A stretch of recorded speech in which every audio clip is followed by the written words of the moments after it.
qofka insaanka ahi inta ay nafi ku jirto wuxuu maraa marxalado kala duwan. maskaxdiisa, maankiisa iyo malihiisuba waxay isu bedbedelaan sikinno gudahood. isbedelkaas xilliyada qaar waxaa ka dhasha marxalado adag oo aanu qofku xamilayn, kuna rida jahawareer nafeed iyo keli noolaansho. haddaba daawade, si aanad u dareemin cidlada markii aad kelinimo dareento, xusuuso 12 weedhood.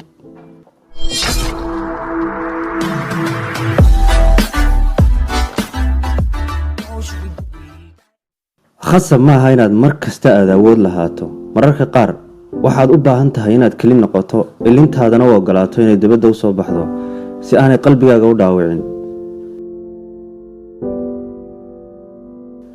waqtiga keliya aad dareemayso kelinimo waa waqtiga aad ugu baahi badan tahay inaad adigu is ahaato, naftaadana la xashaashaqdo.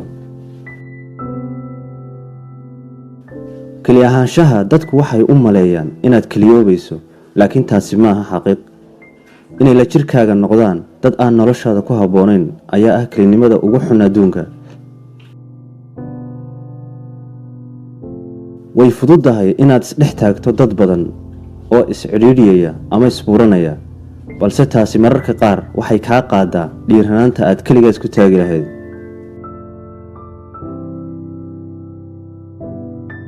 isu taag waxaad aaminsan tahay, xataa haddii ay natiijadiisu tahay keli ahaansho.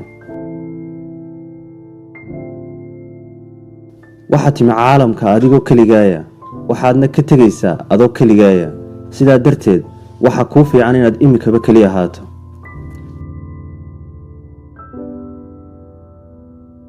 mararka qaar waxaad u baahan tahay inaad keli ahaato si aad waqtigaaga firaaqada aad naftaada ugu bixisid, uguna raaxaysid.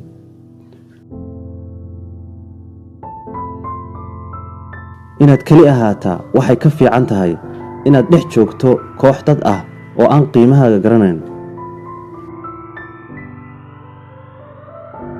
mararka qaar waxaa fiican inaad isqariso ama iskeliyeyso si aad u ogaato bal cidda kuu xiistay. xaaladda keli ahaanshuhu waa xaaladda quree uu ruuxu isku weydiin karo meesha uu u socdo iyo qofka uu rabo inuu noqdo. mararka qaar waxaad u baahan tahay inaad dadkoo dhan fasax ka qaadato, keligaana aad waqti qaadato si aad mahadcelin iyo jacayl aad naftaada ugu maamuusto.